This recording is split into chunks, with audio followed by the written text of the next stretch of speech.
Se on ihmisten luottamus. Luottamus siihen, että mennään parempaan päin ja kaikkien keskisuomalaisten luottamus siihen, että eri puolilla maakuntaa saa sosiaali-, terveys- ja pelastuspalveluita silloin, kun on tarve tai hätä. Mielen hyvinvointi on tietysti ihan avainasia. Keski-Suomen hyvinvointialueella onkin kohennettu lasten perustason mielenterveyspalveluita. Se on mainio asia.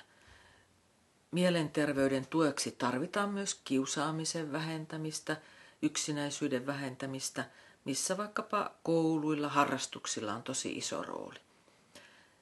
Perheiden ja vanhempien varhaista tukea, kotiin menevää tukea, sitä olisi ehdottomasti kohennettava. Ajattelen, että järjestöjen, seurakuntien, kuntien, hyvinvointialueen täytyy toimia tässä yhdessä niin, että meidän kaikkien yhteinen tavoite olisi lapsille, nuorille ja perheille hyvä Keski-Suomi. Ja myöskin kunnat ja hyvinvointialueet työnantajina voi vaikuttaa tähän. Hyvinvointialueen ja myös kuntien pitäisi olla perheystävällisiä työnantajia.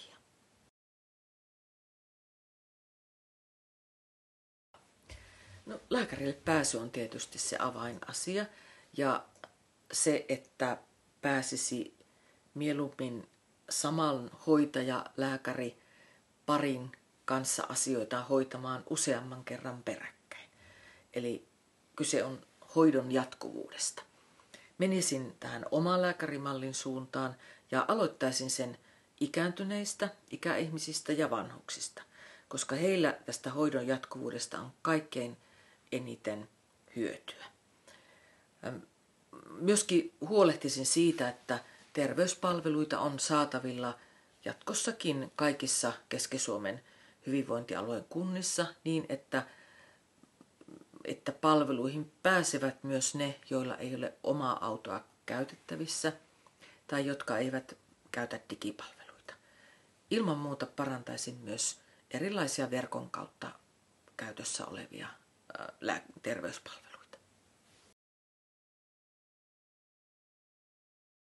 No, Keski-Suomen hyvinvointialueella voitaisiin mennä parempaan päin niin, että tietysti kerätään asiakkaiden palautetta, opitaan niistä, korjataan epäkohtia, vahvistetaan ihmisten luottamusta siihen, että sosiaali-, terveys- ja pelastuspalveluita saa eri puolilla maakuntaa, jos on tarve tai hätä, otetaan henkilöstö mukaan kehittämään palveluita, annetaan henkilöstölle enemmän mahdollisuuksia vaikuttaa omaan työhönsä ja tiettyä harkintavaltaa sinne alueelle ja paikallisesti enemmän mahdollisuuksia itseohjautuvuuteen.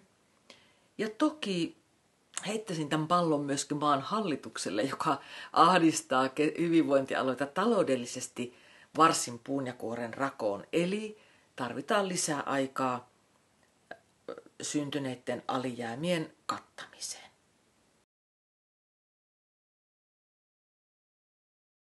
Ajattelen isosti, mutta toimin paikallisesti. Olen vahvasti verkostoitunut, vaikuttamisen ammatti-ihminen. Olen kiinnostunut keskustelemaan ihmisten kanssa ja kuulemaan palautetta ja vien innokkaasti eteenpäin niitä asioita, mitä ihmiset toivovat korjattavaksi tai uudistettavaksi. Minulla on paljon yhteyksiä tutkimukseen, kehitykseen, yliopistoon, seuraan, mitä valtakunnallisesti tapahtuu. Ja olin aikoinaan mukana silloin, kun hyvinvointialuetta koskevaa lainsäädäntöä valmisteltiin. Eli tunnen, missä raameissa toimitaan ja pystyn vertailemaan keskisuomalaista tekemistä myöskin muualle Suomeen. Olen innostunut siitä, että saisin Keski-Suomen hyvinvointialuetta kulkemaan parempaan päin. Hyvinvointialueet ei ole ongelma, vaan ratkaisu moniin pitkään vaivanneisiin sosiaali-, terveys- ja pelastuspalveluiden pulmiin. Mut siihen, että niitä pystytään ratkaisemaan, tarvitaan sinun palautetta, ihmisten osallistumista, tarvitaan mieluusti muutoksia myös maan hallituksen politiikassa, ettei hyvinvointialueita ahdisteta taloudellisesti liian tiukalle. Ja tietysti täällä alueellisesti semmoista politiikkaa, että edetään luottamusta herättävästi, turvallisesti ja vakaasti eteenpäin niin, että keskisuomalaiset eri puolilla maakuntaa voi luottaa siihen, että sosiaali-, terveys- ja pelastuspalveluita on saatavilla silloin, kun on tarve tai hätä.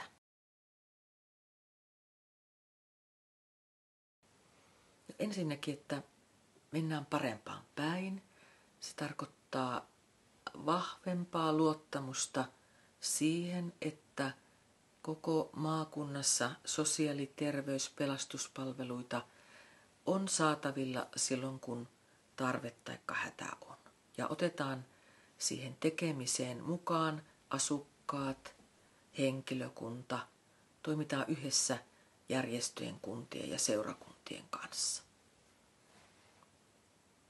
Toinen minulle tärkeä asia on lasten, nuorten ja perheiden hyvinvointi.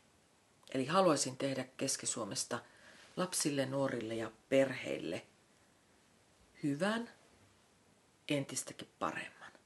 Siihenkin tarvitaan paljon yhteistyötä.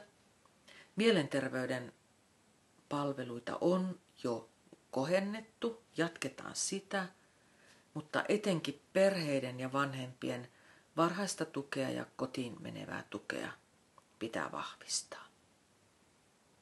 Kolmanneksi,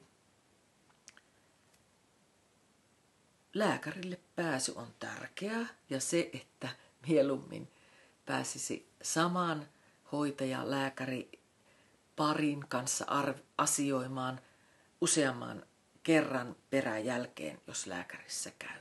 Eli hoidon jatkuvuus ja oma lääkärimalli on minun tavoitteena. Mennään siihen asteittain.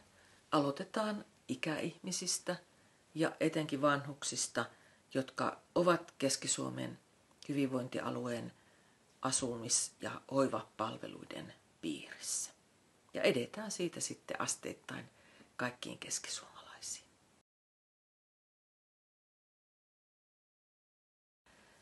Ensin ajattelin, että olen ehdolla vain Keski-Suomen hyvinvointialueen vaaleissa.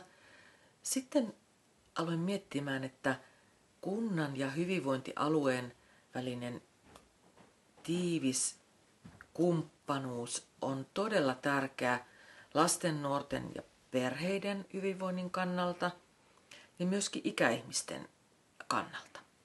Ja itse asiassa hyvinvointialueen rahat ei tule koskaan riittämään, jos emme saa yhdessä kuntien kanssa ihmisten hyvinvoinnin ja terveyden edistämistä vauhtiin. Ja siksi ajattelen, että on tärkeää olla myös se yhtymäkohta tai näkymä Viitasaaren kautta kuntien päätöksentekoon ja sitä kautta edistää sitä, että kokonaisvaltaisesti ihmisten asiat ja olot Keski-Suomessa paranee.